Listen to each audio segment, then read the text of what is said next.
All right, everyone. I know what you're thinking. Where have you been? They're not thinking that, are they? No one's thinking that. No one cares. But we have not been here, obviously, for an extended period of time. I was away. I then got back. I was ill. There was then like the race was cancelled, so we're like, let's just wait until after Monaco, and we'll get back to it. But Racecast is officially back. So if you're new here for whatever reason, thanks. It's nice to see you. But make sure you like, comment, and subscribe. Do comment because we love it when you get involved. If you're going to do any of those three, make sure you do that one. If you're listening to us on Apple Podcasts, Spotify, or any other provider for whatever reason, do make sure you give us 5 stars. It really does help out the podcast. And that is exactly what made us #1 in fantasy sports in Russia. So that is our biggest achievement to date. And we're going to really hang on to it. So yeah, we're going to crack on now. I'm not going to bore you anymore. It is post-Monaco analysis, looking into Barcelona for the coming weekend. We're going to crack on. All right, guys, welcome along to a brand new podcast. And we are back. And do you know what? Fair play. A few people did message and go, when's the pod? Actually, someone this morning messaged saying, when's the pod coming back? So we are back. Because Matt really slacked on his duty, basically. He took all the equipment home while I went away. And it was sort of, he was going to do stuff on the Instagram, at Racecast Insta. He would have tweeted, at Racecast Tweets. Done stuff for the TikToks, at Racecast TikToks, clips. I don't know. It's something like that. Clips. Yeah, that's it. But he just didn't. Yeah, I mean... You know, he took the time off. It wasn't agreed. He went AWOL, basically. I didn't sign off on this. Yeah, no, to be fair... Life became very busy, and then obviously you're away, and then I just kind of It didn't become busy. Matt is basically salty because Lewis isn't winning anymore. So he doesn't like that Max is continuously winning, so he's just given up on F1, which many fans might feel the same way. But... I haven't given up on F1. I still think, there's hope. But no, like, I did slack on my duties, so I apologise. That is my doing. But firstly, how was the holiday? Obviously, you went to Australia. Do you know what I did? First night in Australia. Let me guess. Can I guess? Well, it's going to sound cool if I guessed it right, wouldn't it? So I obviously got there a week. I got there like the week the Grand Prix ended. So they raced on the Sunday. I think I landed in Melbourne on like the Thursday, the Wednesday or something. Not great timing. It's not great timing. No, it was a little bit. It was the next week, yeah. And they still had everything up, like the grandstand. You could see like all the pits. Obviously, all the like signage was gone, like personal to the F1 teams. Yeah. But all the facilities are still there. So I went for a spin around Albert Park because you can just drive around there. Was it cool? Yeah, it was sick. I mean, granted, it was in a Kia, not an F1 car. Not even like, I don't know, not even like a Mercedes. It was just a Kia, but. It was cool to go around the track, and it's my first time driving in a foreign country. Yeah. Pretty cool. But they drive on the same side as us, so that made it nice and easy. And obviously, I knew where I was driving because I know the track. Did you go at the same speeds in your Kia? No. So what they do, right, is along the straights, they put up... Because what people do is when the track is all set up... Because it's slightly varied to... how the road actually is. Like, for example, the chicane, that isn't actually like that in real life. They alter the track a little bit. Yeah. But on like the straight, they put all these like big like roadblocks up either side, so you have to like continually weave, so you can't go quick basically. Yeah. You can't go quick in a Kia anyway, to be fair. But it was good fun. It was just a cool experience. And then after Australia, you went to Bali. How was that? I wouldn't have wanted to drive in Bali. No. If anyone's ever been to Bali, the roads are terrifying. You'll know that. You either have to get on the back of a moped, which is kind of terrifying, but they're like the way Elliot explained it to us is like they're like professional moped drivers, which is true. And like some mopeds have like 3 people on the back of, so you have the driver, then 3 people on the back of it, and then they'll just be like weaving in and out. 3 people on the back of a moped. Yeah, it's fun. How's that even possible? What, they wheelie? Do they just go up in It's mental. And like they'll just be weaving in and out of all this traffic. Like we had to travel 17 kilometers from the last place we stayed to the airport. It took us 2.5 hours. Christ. So it's a mental place. Or you can go in a taxi and you feel kind of safe, but you still feel like you're going to mow someone down every 2 minutes. But then it takes ages to get everywhere. Was it a good experience though? Yeah, it's good. I would go back to Bali. Like it was. I actually preferred Australia though. Yeah. But like the country, I was never interested in Australia. Did you just stay in Melbourne? No, we went up to the Sunshine Coast. Nice. So like just north of Brisbane. Yeah. Noosa. Don't know if anyone knows that. So no, it's good. Oh yeah, they have like these things called RSLs. What's that? Don't know how to explain them. They're basically like, I'm pretty sure they're like the lifeguard clubs that they have on like all the major beaches. Yeah. Like, up there. Like Baywatch. Kind of, just in Australia. Did you have like Sac Efron running down? It's like a pub. It's like a Spoons on a beach in Australia.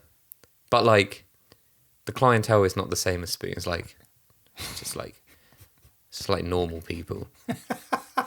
So you can just go there, get cheap beers, you're right on the beach, and you just look out. It's quality. Yeah. I can understand why people live there, basically.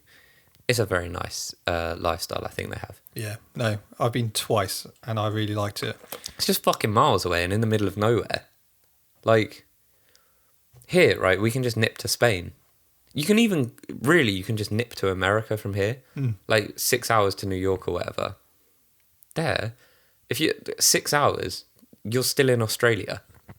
I think last time we discussed this on the podcast, I know we'll get onto F1 in a minute, sorry, we're just catching up. It's been a long time since we've done a podcast. You were going, did you upgrade to business or first class when you went out with Ruth? No, but I did check. Okay, so little tip for those that like, you know, if you want to treat yourself and you're catching a flight, to upgrade, it was only £1,000 on the day. Yeah. If I booked the flight, it was like, I think £6,500. And I called up the day before to upgrade and they tried to charge £4,500. Christ. I didn't do it, mainly because I didn't want to pay for Ruth. And I was like, well, I can't ditch her, so... Did you tell her? Well, we had an issue with the luggage, which I won't go into, but fucking hell, like, basically there wasn't luggage on her ticket. Okay. And for us to get her luggage to Malaysia, and then Malaysia to Australia, and then Australia back home, it was going to cost 2.5K. No way. Yeah, they were... for luggage? They were going to charge us per kilo, per journey, rather than just adding a bag. But basically, my advice, I won't go into that story because it's just boring, but you can imagine how like stressed I was at the time as well. If you're booking plane tickets, just do it through the airline. Do not book through Expedia for one, but any travel agent, it's not worth it. Even if it's going to cost you like an extra £50-100, unless it's a short haul flight, like don't. But I mean, like these flights were costing like £1,000, and I wish I'd just spent like the extra like 50 quid just book it through like the airline, because they could have just it was a simple fix if it was through them, but because it was booked for an agent, can't do anything, mate. Oh right, what? So like, if I want to get her bags to the other side of the world, I have to spend £2,500, do I? Just for a bag? That's mental. Because it was £24 a kilo to Malaysia, then £42 a kilo to Australia, and then £42 a kilo back. How long were you in Malaysia for? 2 nights. Oh, nice. I was like, I'm not paying it. Had to take hand luggage instead. Did you was that the suitcase, that one that was out there? That got left behind, yeah. Oh, was it? Jamie had to come pick it up and bring 2 hand luggage cases. No. Yeah, so I went to Australia. Well, I didn't. I had my luggage. I had luggage on my ticket. I read the terms and conditions. Ruth didn't. But yeah, basically, it was just book through the airline. That's my top tip for this week. Nice. Well, it's good to have you back, and it's good to be back. So yeah, I hope you guys are all good. Hope everything's going well. So let's get into F1. So as we know, Imola was cancelled. Awful flooding. I mean, I remember getting sent images, and I was like, this has surely got to be a joke. But the more you delved into it, it was crazy. Yeah, I think it's because if you looked at the actual track was okay. It was like wet, but it wasn't like flooded. But then you look like literally just beyond the barriers of the track, flooded into the paddocks. There was like already trucks in there, which were TV trucks and everything. It was just mad scenes. And But obviously all the like the local area, like people's actual homes, and no, it made no sense to race there because first and foremost, I mean, people literally having their livelihoods washed away, and you're going to put on some like fancy fucking event. You've then got how are people going to get to the event? Like there's not like a canoe shuttle service, is there? People wouldn't be able to get there anyway. They've got bigger things to worry about. Yeah. And then you're going to take the emergency services away from there as well. I was gutted, primarily because the Mercedes upgrades were meant to come. So like, as Mercedes fans, we've been waiting for those upgrades for so long, and it was like, finally, we're going to get to witness them. And it was like, cancelled. it was definitely the right call. And I tell you what, and we discussed on the podcast, even before you went away, Sonoda. I love this guy. And there was images, I don't know if you've seen, of him staying on that week to help, clear, help locals. What a guy. He does live there though, doesn't he? I'm under the impression he lives there. I don't know if that's true, but I know he was there for a long period of time. That's where AlphaTauri HQ is. You could be right.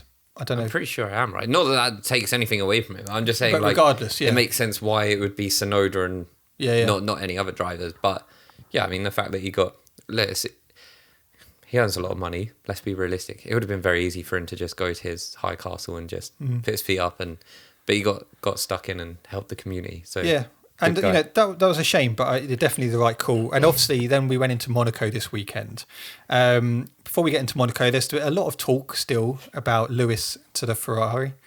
I can't see it happening. I don't think it's going to happen, and I genuinely think why?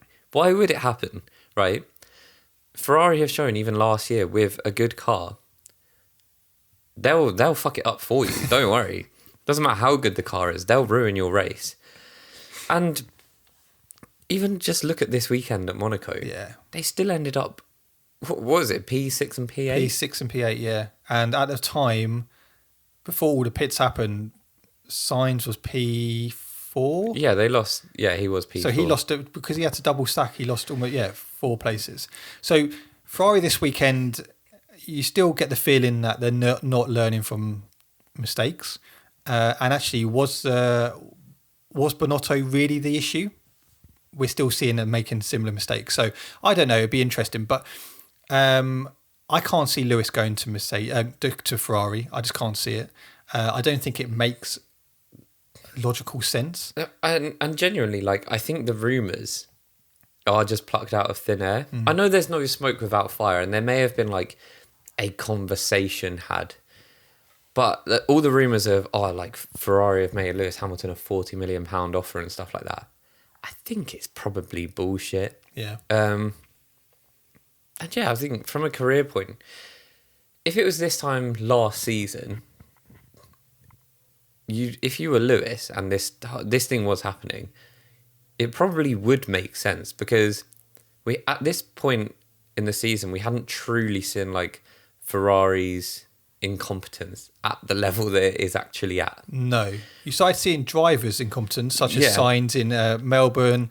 You saw him then in Imola. You also saw the potential of the car, and I think at Monaco we were still pretty convinced it was the quickest car. Yeah. This time last year we were still convinced the Ferrari was the car you want to be in. Yeah. But yeah, fast forward a year, I genuinely would rather be in that Mercedes team. No, I agree with you. I agree. Obviously, let's talk about Monaco. So this time last year, we were talking after the race about Sergio Perez winning there. He had phenomenal. Bit different this year. Perez has had a shocking weekend. Let's just go straight to qualifying because qualifying, and I have to say, I know we've said in the past Monaco is one of the most boring tracks. It actually delivered this weekend. Well, I was actually impressed. We do always say Saturday is the day for Monaco. Yeah. If you're going to make yourself available for one part of the F1 content that weekend, just make it qualifying because it's going to be more enjoyable than the race. Yeah. And I still believe that to be true for this weekend. But the race I actually thought was quite good as well. But qualifying was exciting. Qualifying was very good. Let's start off in Q1. So it was going all right. There was not really many issues. And then Sergio Perez. I mean, I defend you a lot on this podcast, and I think you have the potential to be a world champion. I genuinely do believe that. I'm just going to put it out there that I don't. No, I think he has it in him to be a champion. The issue is he keeps making stupid mistakes. Every time he gets ahead, every time he actually does he comes up against Max and he's like, okay, you're seeing a bit of progression. He screws it for himself. I think that's the consequence of going up against someone like Max Verstappen. Yeah. Like, you see it in people. His new nickname, Baracheco. Whoever thought of that? That is such a good nickname. And it is true, isn't it? It is good. I feel like he's obviously well established as the number 2, and that's fine. But I feel like how do you think you gauge more respect as a number 2? Is it just accepting your position, like Bottas and like Barrichello, where they never really tried to prove themselves against Schumacher? They're consistent. Yeah, and that's what I mean. They deliver consistent results. And then you just get that like P2, which you should be getting. Or do you get more respect by actually, no, they're trying, but then shit like this happens where, okay, he's really pushing, in theory, so he can compete with Max. Yeah. But now he's crashed out. Well, I mean, this weekend, going into this weekend, obviously they were close in the championship, table. Him and Max, we thought actually was pretty good. It's going to have a bit of a challenge. And he goes into Q1, puts it in the wall, red flag, and he's starting from the back. You got a bit of a Red Bull sandwich. But for me, to be able to establish yourself, you need consistency. And that doesn't necessarily mean that you're always like P1, P2, but you're always picking up good points week in, week out. And that's what Bottas used to do. That's what Barrichello used to do.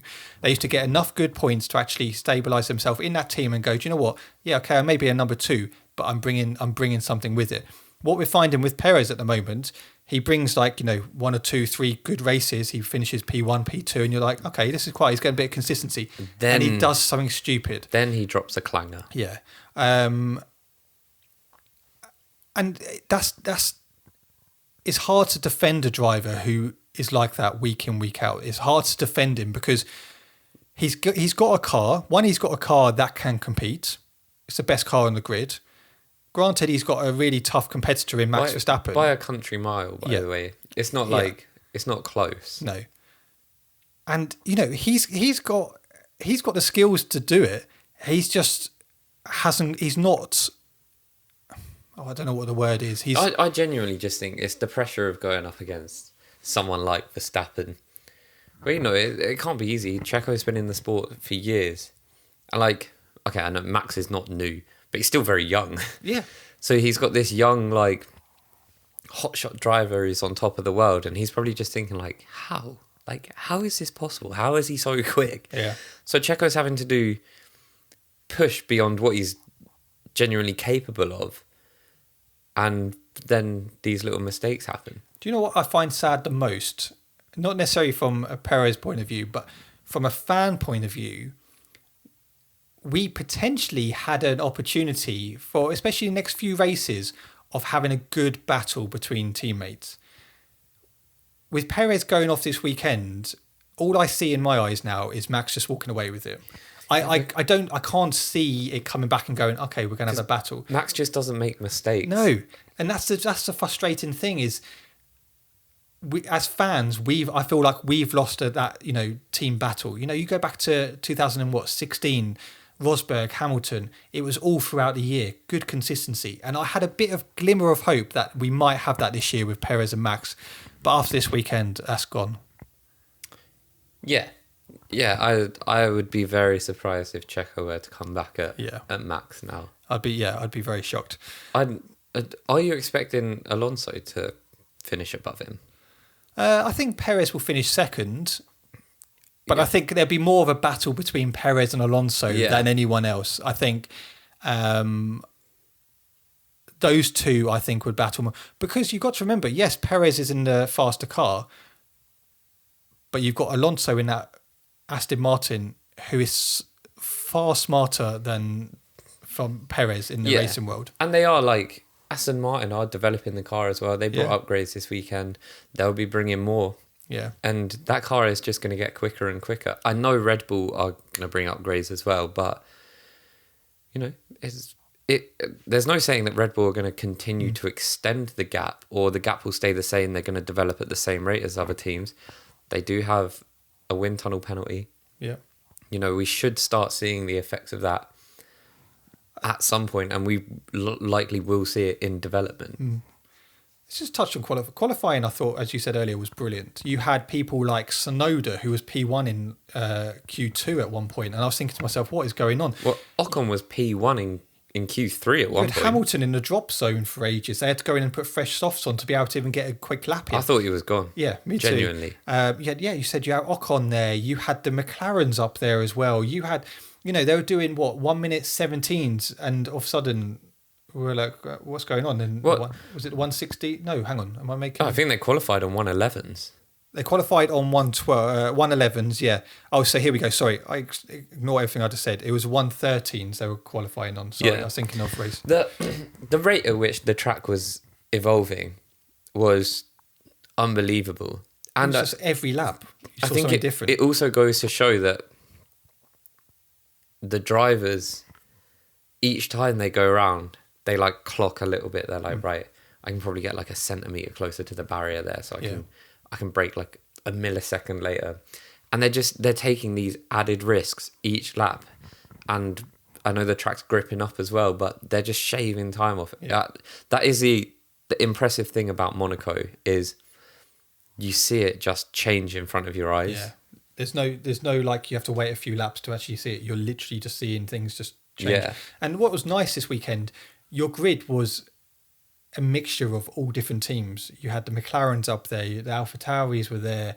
You had, Alpines there. It was always evolving. It was great. The Alpines, just by the way, we should probably shout them out. They had a really good weekend, and they did also. I don't know if you saw like the upgrade list that like the FIA published. Yeah, they brought some pretty extensive upgrades as well. So clearly that has pushed them in the right direction. Especially after the owner, was pretty brutal about Alpine ahead of this race. Yeah. I haven't read the full thing, but as far as I'm concerned, he was pretty much saying they're not performing. They're underperforming. The drivers weren't performing. So a lot of pressure for the team heading into this weekend. But Otmar has basically come out and said, this is a 7-year project. He knows what he wants to do. It's a 7-year project of where he wants to be. 7-year project. What is that? Is he targeting retirement age, is he? Well, yeah. He's just trying to get the bags in. When I get there, then I get a good pension, then I'm out of it, yeah. But no, he sees, with the drivers, he sees where he wants the team to be and where they can be. And obviously it's very early, but the team this weekend definitely showed improvement. And obviously we should say, like, with the upgrades, it's really hard to tell what is working and what isn't at Monaco, because like they bang on about all weekend, a lot of it is down to the driver. Yeah. There are obviously cars that perform better in lower speed corners, and like you see with like the Aston Martin was obviously really good here, and the Red Bull perhaps lost some of its advantage because we know that it's like pure pace is where its strength is at. But then you can look at like Verstappen's qualifying lap and taking 0.2 off him like one of the last corners goes to show you how important it is to be able to drive that track. Yeah. I'm just trying to find out what the criticism was. Which we probably should. I mean, that lap from Verstappen. So obviously, I think, unless you're a Verstappen fan or a Red Bull fan, you were probably cheering on Fernando Alonso this weekend. Yeah. I know I was, because I knew the Mercs weren't going to be there based on like practice. I knew that Ferrari would probably do something that will fuck it up, so I wasn't going to root for them. And I knew that this track was suited to the Aston Martin. Yeah. And you've got someone like Fernando Alonso who can drive the track. So when Max is in Sector 2 in Q3 and he goes past the, I don't know, the little timing bit, he moves on to sector 3 and it comes up and he's 2/10 down. Because he hadn't set personal best in either of the first 2 I sectors. think he was 3/10 down at that point. It was near enough that, Yeah. wasn't it? And I was like, oh my God. I was like, Fernando's going to get it. He's going to win. Yeah, that's exactly what I thought. Come around the smallest sector, by the way, sector 3. Shortest sector on the track. No, Max has made up the time. Obviously. But where do you make up over 3/10 on So that? I read that due to the line he took through swimming pool, he was able to travel 3 kilometers an hour quicker than Fernando Alonso, which I think then allowed him to make the time up in the next corner. It's mad, isn't it? It was insane. Because Max's was 1:11.365. Alonso was 1:11.449. So that's just He made up like 4/10 or something. yeah, no, mental. It's insane. So yeah, Let's quickly cap off qualifying. So obviously the biggest shock in Q1 was Perez going out. You had Joel. You better have both Hasses go out and Sargent. it was kind of a shock, but obviously he did crash. He He didn't. did. Yes. It wasn't that he couldn't set the time. But that's what I mean. Yeah. The person who you wouldn't expect to be in there was him. Heading into Q2, Bottas, Stroll again in that Aston Martin, not really performing there, is he? Thoughts. I want to hear your thoughts. You listening and watching right now. Stroll. I know, right? You're now Lawrence Stroll. Your son, your beloved son, this product of you know where it comes from. But are you getting rid of him? You've invested billions. You're investing billions. Well, He's going nowhere. that team, Lance Stroll, and I mean this in the nicest way possible, because I think Lance is a pretty good midfield driver. Yeah. Do you know what I mean? I don't think he deserves to not be in F1, but he can't be at a team like Aston Martin at the level that they're performing because Fernando Alonso has shown consistently what a good driver can do in that car. Yeah, the car's got it. You know, if you the disappointing thing is if you had another driver alongside Stroll, any other driver, you probably wouldn't notice it as much. But because you've got Fernando Alonso in that car, who's getting everything out of it, look at all his results he's had this year. Is simply because He's been on the podium nearly every race, bar and, one, I and think. that's simply because of one is he's Fernando Alonso, but two, his tactical genius when he's driving that car, and he's playing smart games. He's looking at things ahead. His tyre preservation, all of that stuff, something which Stroll doesn't have. And I know apparently Stroll had floor damage that was affecting him, but Stroll was off all weekend. With bloody bumper cars, isn't he? Yeah, I mean, we'll talk about him in the race, but we'll try and break it down because if he does watch this for whatever reason, it could get ugly. Let's just say, so Q2 you had Bottas go out, Lance Stroll, Alex Albon, Nick de Vries. Nick de Vries was P12. I do want to shout out Nick de Vries. Yeah. For once, he had an under the radar weekend, which Yeah. I think Nick de Vries needed. He needed a weekend when nobody needed to talk about him. Still no points, though. Still no points, but he didn't do bad. Yeah. He didn't just decide to not brake and crash into the back of someone. Yeah. So if I'm Nick de Vries, I'm happy with the weekend. I can't actually remember where he finished, but obviously it does get a little bit complicated when the rain comes and all these strategy calls are made. Well, Nick de Vries started 12th and he finished 12th. So not bad. I'm just saying, I would be happy with that if I was him. Piastri was P11, going into the top 10. So you had Lando Norris in P10. Shout out to Sonoda coming home in P9 in qualifying.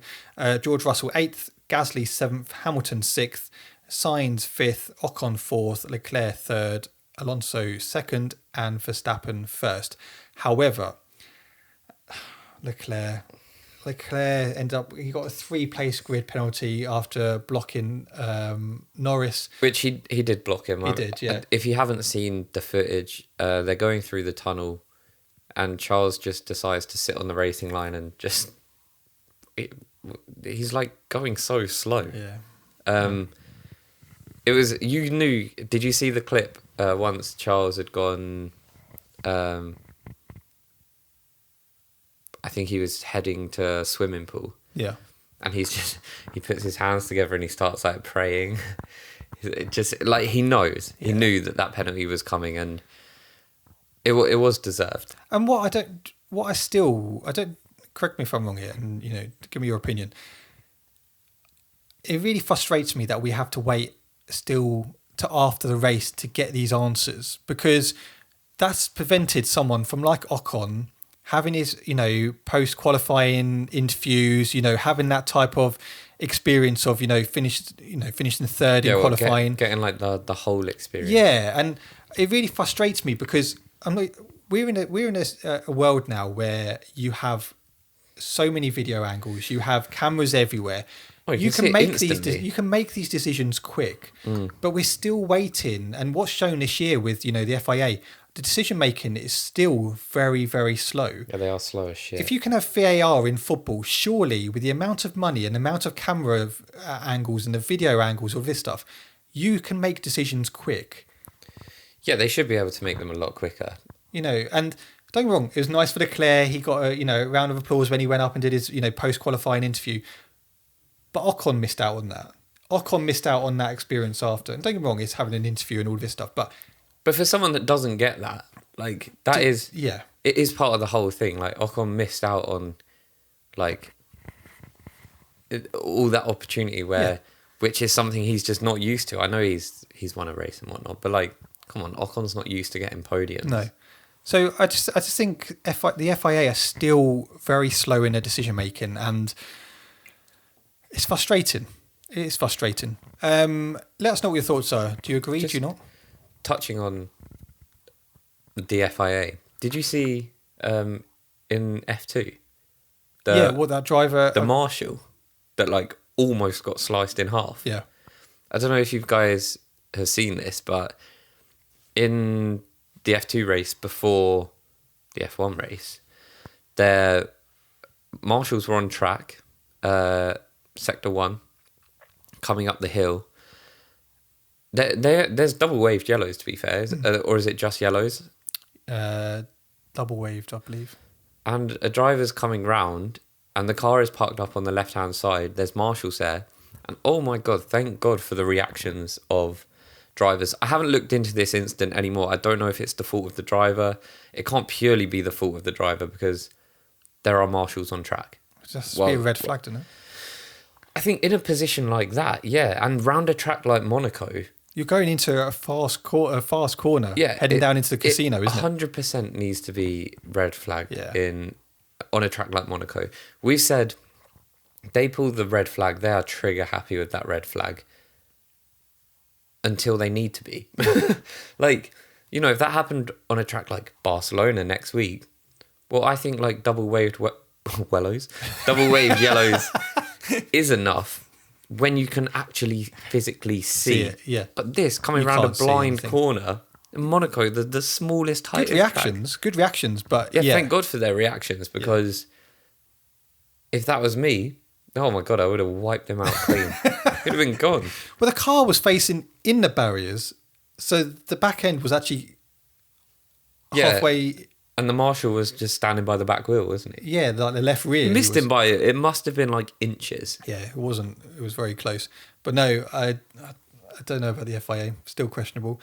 Anyway, race. Let's talk about the race. Heading into it, good start. Before we do that, did you see the Red Bull? Wait, I sent you the link. Did you see it? Did you watch it? Yeah, I didn't really understand it. What? So Martin, I know he said like, "Oh, I'm going to get in shit" or something. No, so Martin Brundle wanted to interview, I think, Christian Horner or someone. Yeah. And he was like, no. He said, I'm going to get in fucking shit for this. And then Martin Brundle, you just see his face go, what yeah, because he's like, swearing? He's like, we're live. Yeah. Why are you, and then he went to interview Horner anyway. So that was weird. And then... Do we have any explanation on that? Or? No, I haven't heard anything. Made me laugh. And then Martin Brundle interviewed Courtois and said, obviously, you supporting your Spanish friends here today, and obviously, but maybe that's because he plays for Real Madrid. No, he because at the end of the interview he goes, "I just remembered you're Belgium." Oh, fair enough. I tell you what, Martin Brundle, love it. He's doing some good ones recently. Yeah. Did you see him talking to the old woman as well, the photographer? Yeah, that was cool. That was good. That was cool. Well, she was like 83, still taking photographs, wasn't she? She was an old girl. She wanted his card as well. She did. She did. He went a bit red, didn't he? He was a bit like Risen Brundle. Let's talk about the race. So good start from Max down into turn one, quite comfortably. Yeah. It was quite clean. Hang on, can I just say one thing, right? What I don't understand. So all weekend, practice, qualifying, you had Sainz in the wall, you had Hamilton in the wall, you had... Who else did you have in the wall? Perez. Well, that was in quali. Yeah, but you had, across practice now, you had quite a few. Come to the race, barely no one in the wall. Until it got wet. But you had a few little collisions, but none to make people just retire. No, you had Albon in the wall in practice. I thought it was going to be like... Until that rain came, it was a pretty boring race. Yeah. Like, the rain made it exciting. And I genuinely just thought it was going to be... I was like, everyone's just going to get to the end. And, like, we're just going to continue going round and this is it. Especially when, like, because they got it so wrong with the rain calls. Like, some of them were like, 5 minutes. rain in like 15 laps. And then, like, it went to a shot of pit wall. I can't remember what team it was. And it popped up on their screen saying no rain expected. Red Bull. And then 5 minutes later, it started pissing it down. It was Red Bull, yeah. Max started on mediums. Alonso started on hards. There was a mixture of hards and mediums. Because Lewis also started on mediums. He did. I feel like he was not brave enough going into that like first corner and going up the hill. No. Although he had a good start and he was close behind Sainz. That's what I mean. He did have a good start. Yeah. I feel like younger Lewis would have taken that opportunity. And I feel like... What, up the long straight? Yeah. I feel like older Lewis is a bit more... No, let's just bring the car home. Yeah. I think Lewis has got more to... You've got to remember now, he lost to, he got beaten by George last year. So regardless of whether he took a lot for the team by, different developments and that, from him, he does not want to lose out again. I'm also not saying I'm right. I mean, look, Lewis played it safe and he ended up fourth. I mean, that was clearly the right call in the long run. Yeah. I just think at the time, I was thinking, I wish you were a little bit more aggressive. Yeah. I wish Lewis would just get a little bit more nasty. You've also got to remember, in practice, he'd already been in the wall, hadn't he? Yeah. So, you're going into that, so you are going to be a bit more gingerly, aren't you, about where you place your car and stuff. Yeah. But good start from everyone. You had a bit of a beef at the back with Hulkenberg and Stroll. What the fuck was Hulken Smash doing? Because, mate, what the hell was that? He just didn't brake. He just... I pissed myself when I saw it. So he obviously just didn't brake into that corner. He then obviously kind of got the position, came back round. Was that when Stroll decided to drive into the wall randomly, or was that a different point? But they then came round the corner, the hairpin, and Hulkenberg's just like ramming into the back of Albon in the Williams. And it's just like, how has he got away with that? And he did get a penalty. He got a 5 second penalty to be fair. But then he came into the pits and... Served it incorrectly. Well, no, it wasn't even that.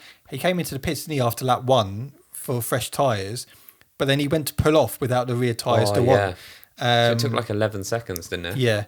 Sergio Perez also pitted after lap 1, gained 3 places with I just want to say, that shows you the strength of Red Bull's strategy team, by the way. They made that call like that. Yeah. And it gained him 3 places. That is why they're... Smash. Oh my God, mate, I could not believe it. That was rogue from him. And then we had Hulkenberg got a 5 second penalty, right? Yeah. For very little contact. Yeah. Why did Sainz not get a penalty? Yeah, I don't know. He completely went for a move on Ocon after the tunnel that wasn't there. That it wasn't there. No. He then smashes into the back of him. Was he all right this weekend? Because I was actually quite worried about him because he was very animated on the radio, like more animated than he's ever been before. He was proper going for it, wasn't he? Did he get dumped or something? I don't know, but I worried for him because he was proper going, like he was constant on the radio. Taking it out on Lewis as well.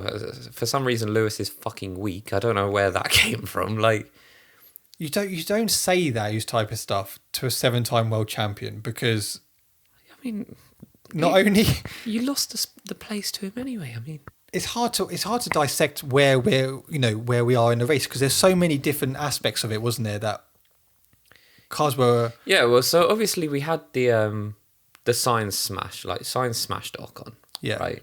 Damaged his wing. Damaged his wing. It was then driving round with an end plate hanging off pretty dangerously. Personally, he should have pit. The FIA should have told him to pit then because. Yeah, but obviously with their typical like slow reactions, by the time they probably thought, oh yeah, we should black and orange him.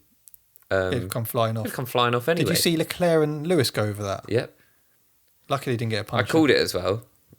We were both like, Lewis is going to drive over that, obviously, and surprised it didn't give him a puncture. Yeah. But well, even Leclerc, he almost screwed his own teammate over. I can't understand why he didn't get a penalty for it. No, I don't know. Yeah. And what I don't understand by it is, and this is how amazing it is, okay, you can have no end plate on it and actually you have no difference to your driving round in Monaco. If that was any other grid, surely you would notice a difference. But he kept it the whole race. Kept it the whole race, which was just mental. So you had Sainz, he was just moany all afternoon.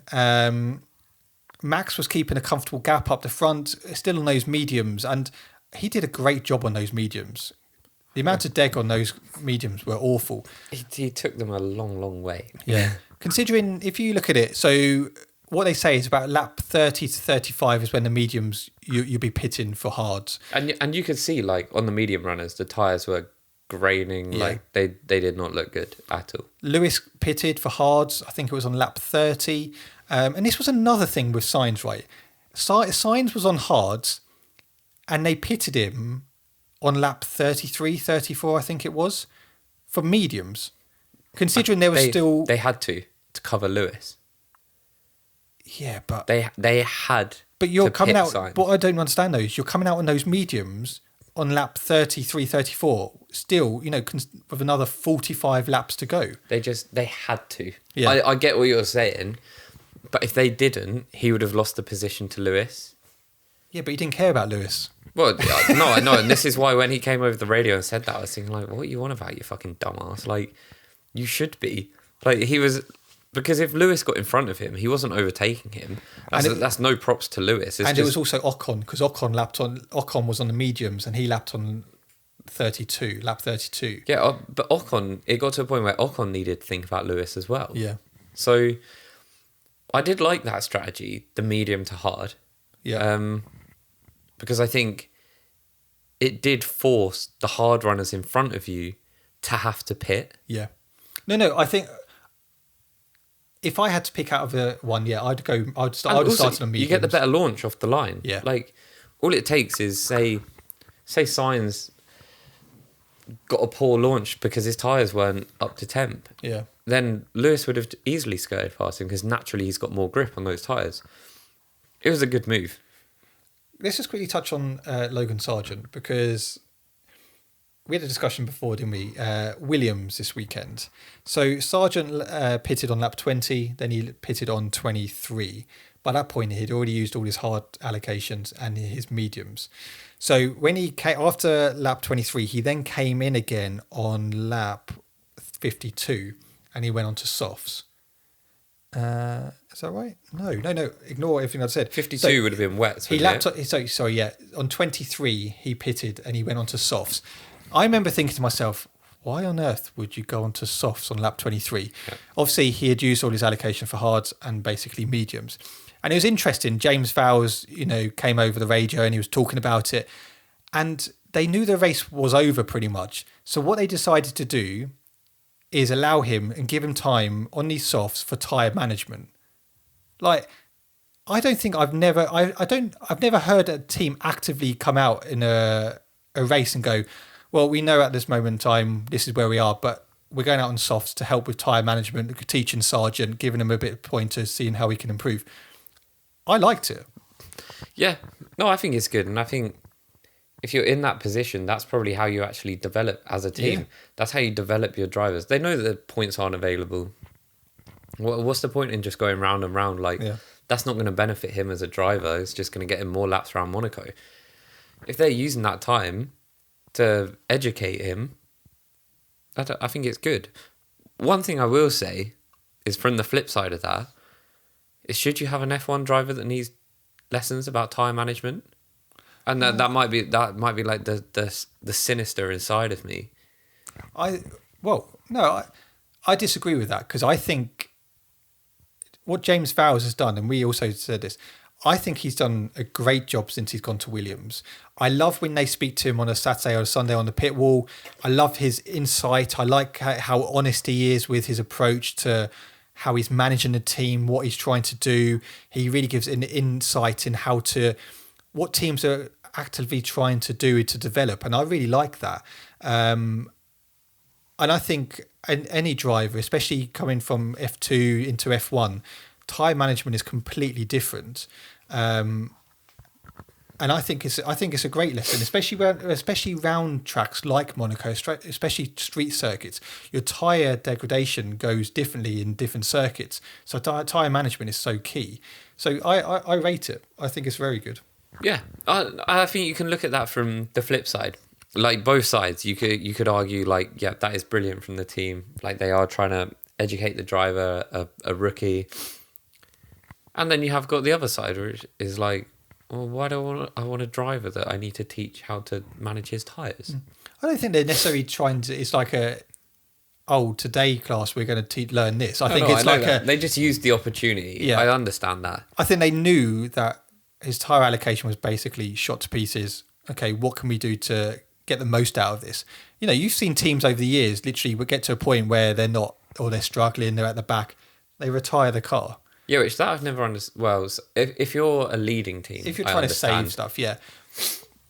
But I kind of like the fact that they're okay. Yeah. Let's see, because obviously I respect the fact they've done something different. You've also got to remember this data that they've got from this soft compound in this type of situation will be key later on in the year. Yeah, it could. It might have helped them massively. You think when they go to somewhere like Las Vegas, this type of Singapore, this type of data could be fundamental to how they decide to do things, and the what is how that affects it in certain. So I rate it. I think it's good, and I they're thinking outside the box. Kind of like it's a different approach. It is a different approach. So Max, for majority, probably from about lap 30 onwards until we pitted for Inters, was struggling. We say struggling. Well, he was complaining about the tyres. I think understandably. He was on them for like an extended period of time. But it shows you how good he is, because he managed those tyres up until lap 55. That's impressive. On a medium, considering those mediums were meant to go off between lap 30 and 35, he kept them going for another extra 20 odd laps. At which point, the rain had come. Now, this benefited George Russell. Massively, yeah. Who hadn't pitted yet. I think it could have benefited the McLarens. I think they pitted literally just before, did they not? Lando pitted just on lap 51. Yeah. And then Piastri obviously overtook him, but then they had to come back in, and they ended up pitting again. George Russell was the biggest winner there. He was. Fernando Alonso also had an opportunity to which I believe he would have won the race had he have gone onto the intermediate tyres when he first came in. But instead he came out on slicks. And I don't see it though. So let's dissect that, okay? Because we need timings. If I remember correctly, at the point, Fernando was 8 seconds behind Max. Yeah. Before they pitted, okay. Alonso then pitted. Yeah. Went on to hards. Yeah. Then went back out. It started raining heavily quite in turns 6 and 8, and that's where the rain was. The majority of the rain was. How many laps were in between Fernando and Max's pits. What you've got to remember is if Fernando came out on the intermediate tyres, he would have been a lot quicker than Max at that time when Max was on the mediums. Yeah, so Fernando Alonso pitted on lap 54 for hards.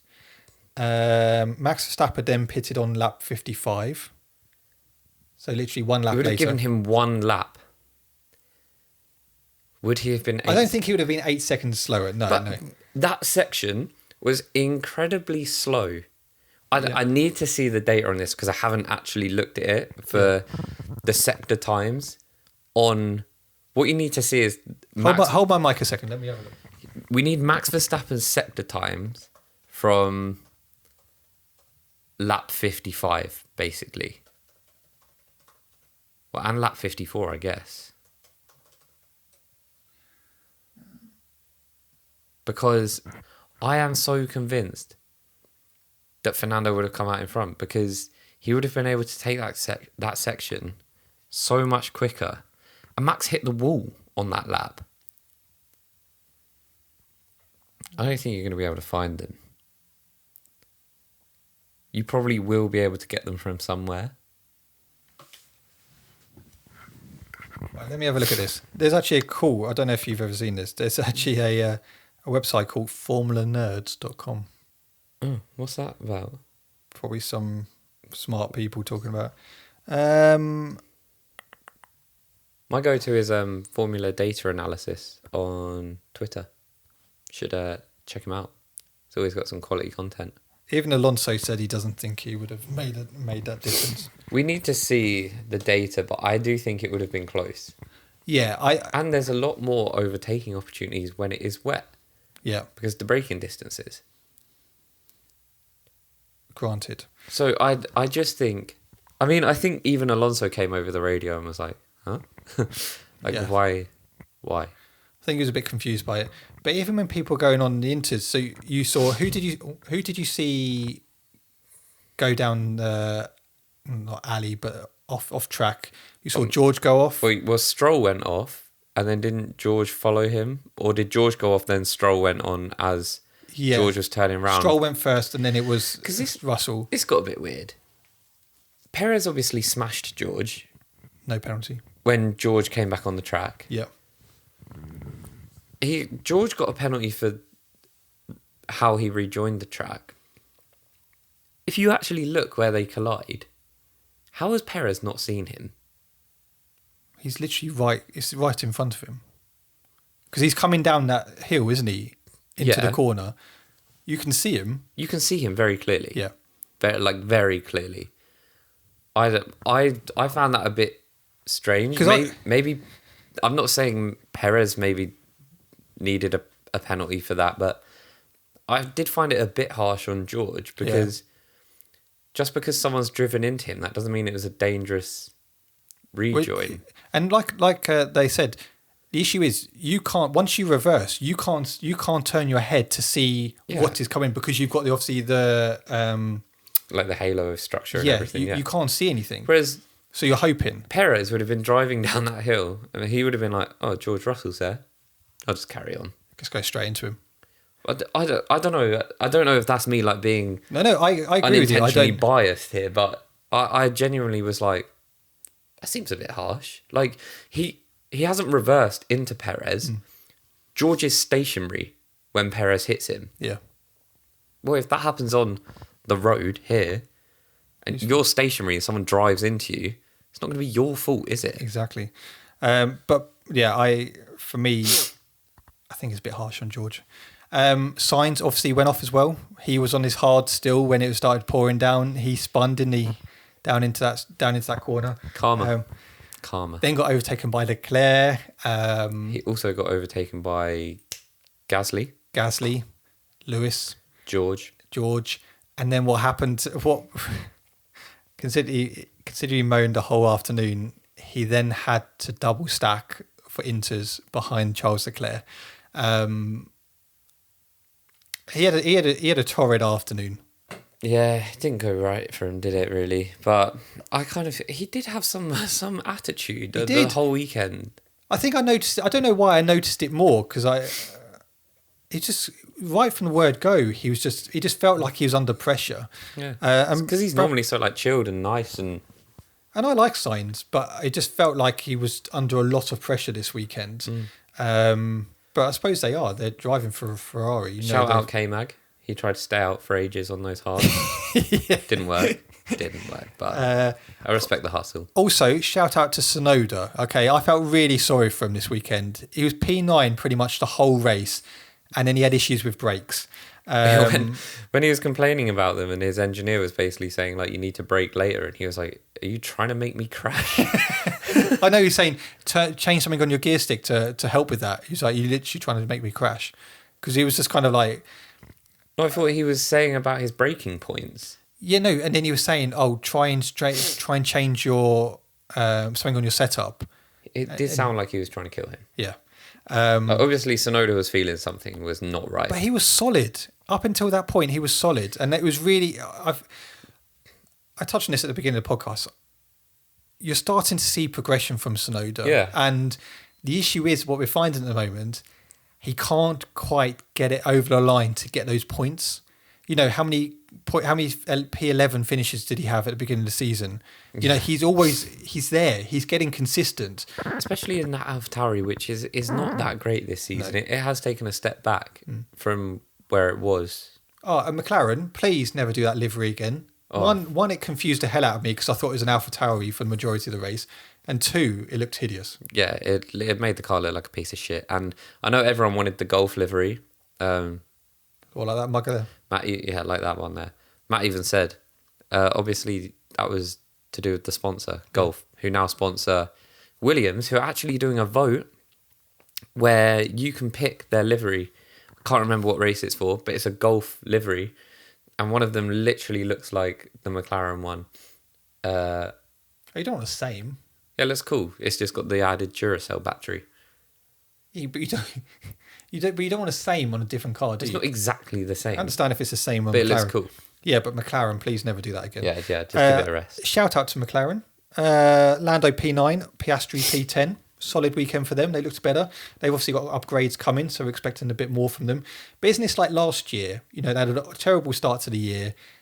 Then they slowly started to progress. They brought upgrades, and you start to see, you know.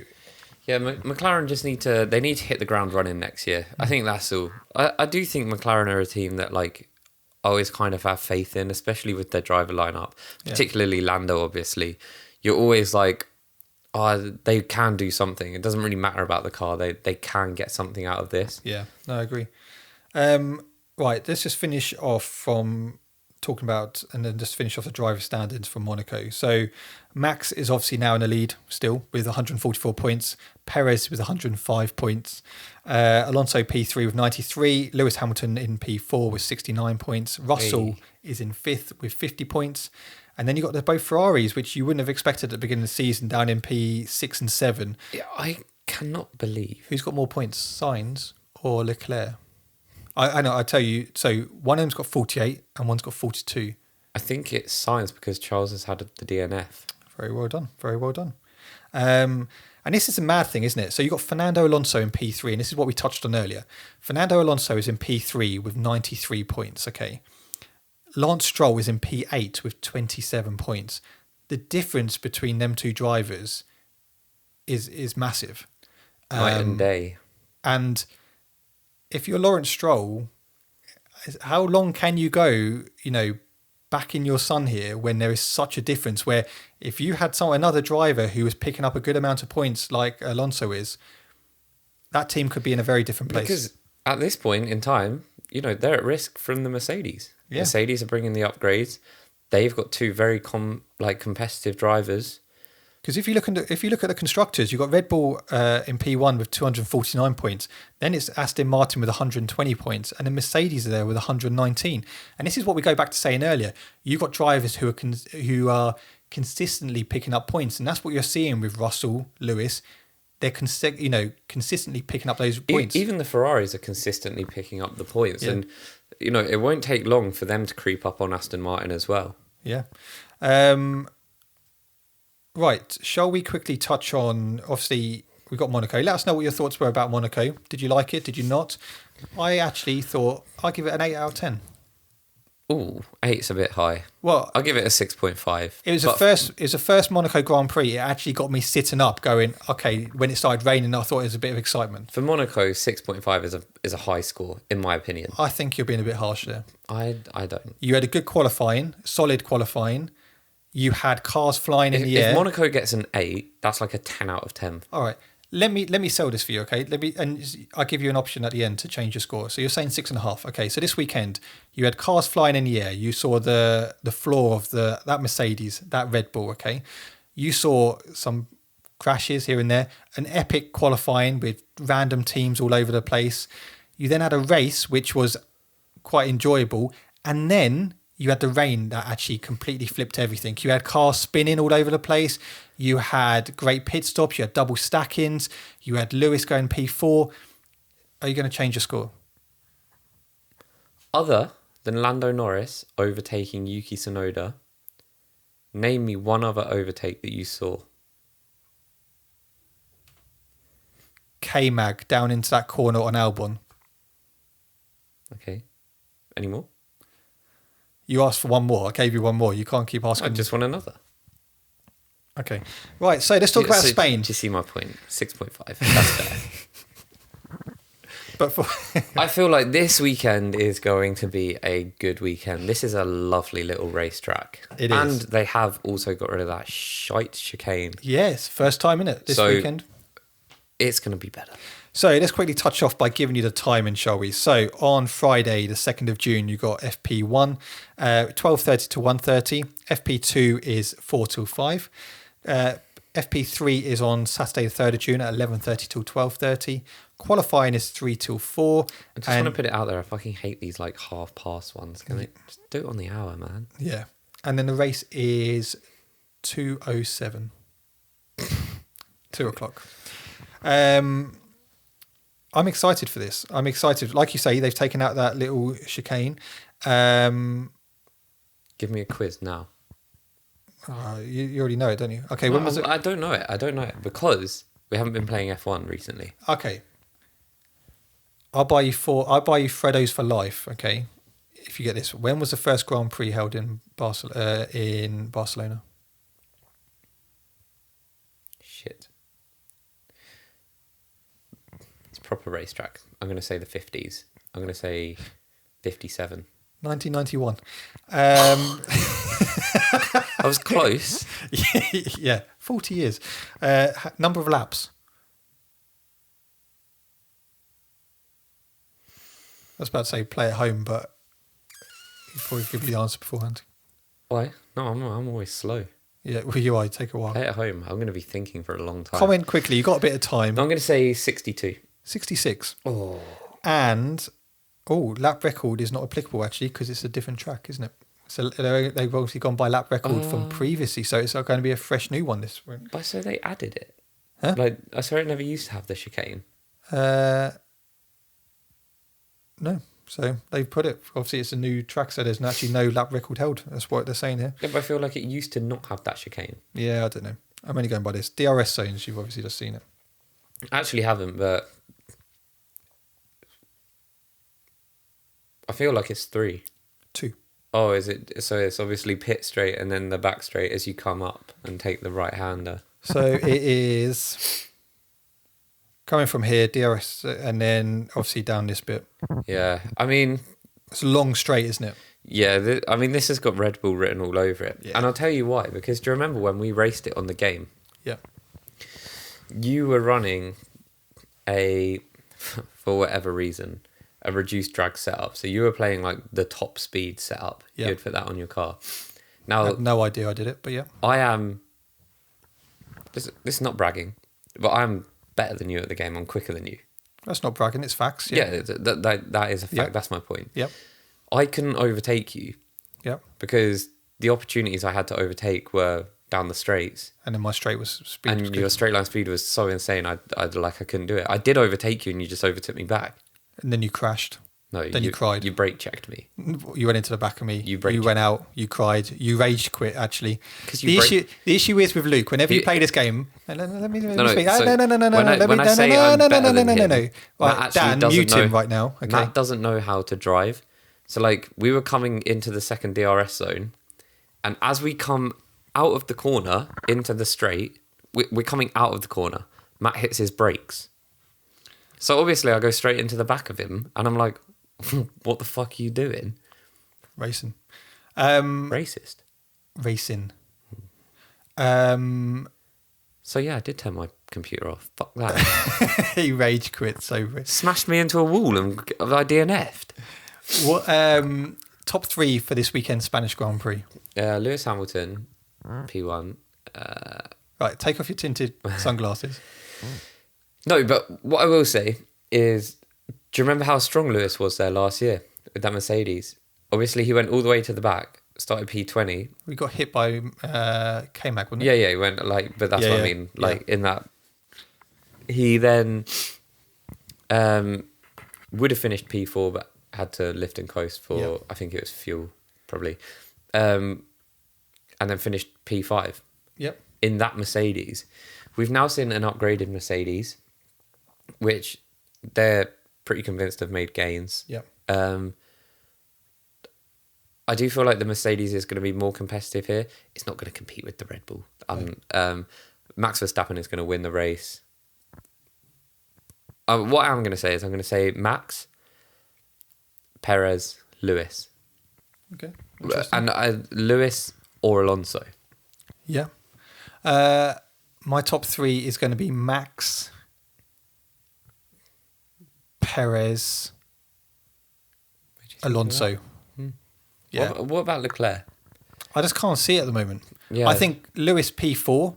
I just think that Aston Martin is just a bit too strong at the moment. Yeah, and it's the Ferrari race pace, which is just... And you so can't... off. You saw so many times last year, you can't rely on the team to make the right calls. So, for me, Max, Perez, Alonso. Yeah. With Lewis in P4. I think that's a very safe bet. And I'm sure George is going to be up there too, but he did seem to be struggling a little bit with... Seems to be a bit more fit. With the car this week. Lewis seems to be a more consistent this year with picking up the points, positions. And like with the new upgrades, yeah, because the cockpit position has changed. They've come back 15 centimetres, which is as far as they could do it without changing the chassis, which they can't afford to do under the cost cap. So I do feel like Lewis has settled into that better, and it did seem like he was more comfortable driving the car this weekend than George. I'm sure George will pick it up, but yeah, just based off what we've seen this weekend. Yeah. And last year. True. Do you have your phone on you? Yeah. Got fan questions? Do we? Yeah. Did you post? Yeah. Did I? See, I did my job. So each week, we ask you guys to send in your questions. I say each week. We haven't done it for... I can't go on Instagram. Why? Because I've got like a screen block on. So like I can't go on it until 5 o'clock. What do you mean you can't go on it till 5 o'clock? Unlock 5 seconds. What?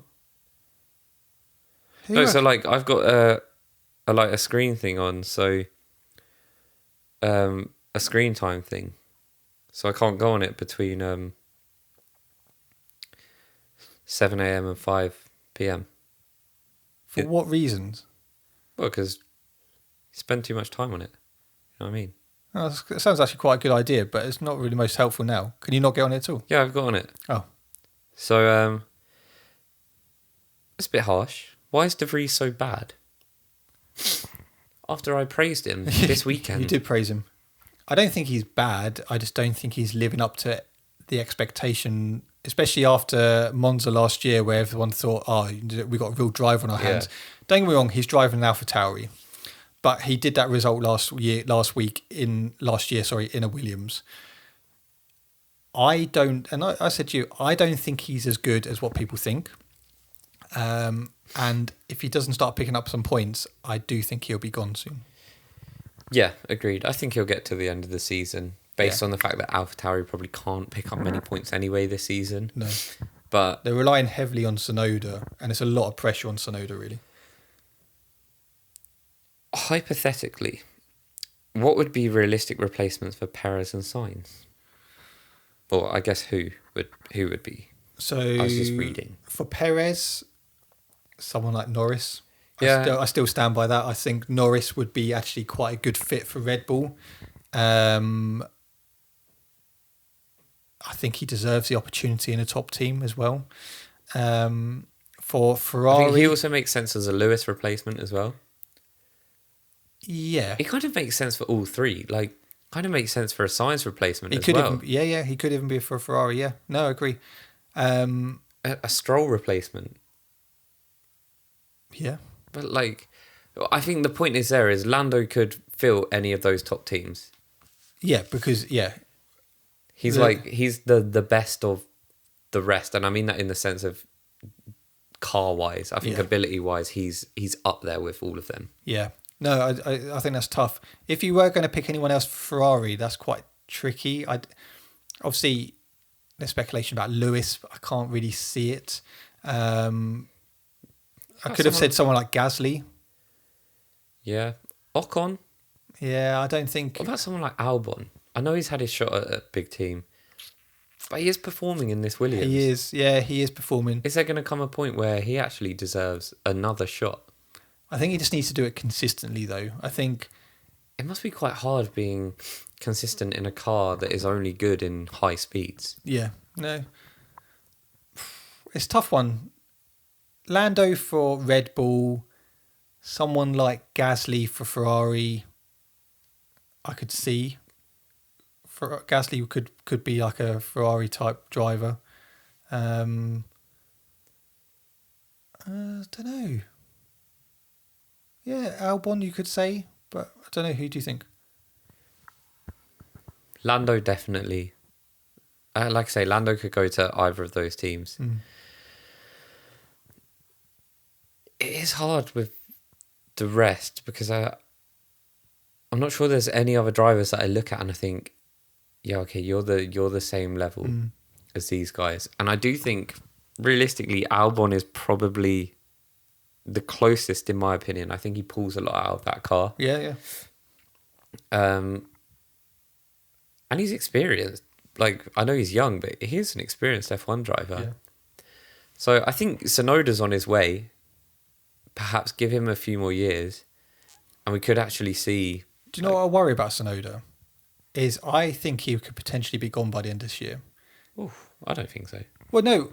I look how much pressure... So he's going into his third season now. And I don't... What I'm saying... When I say this, I don't want this. I just feel... If he doesn't start picking up the points, I think he could be in trouble. I'll be surprised because I don't think they'll do a double replacement. And Nick De Vries will definitely be the first man to go. We've got Danny Rick. There's talk that Danny Rick potentially... Yeah, but did you see Helmut Marko saying that he's well off Verstappen and Perez in the sim?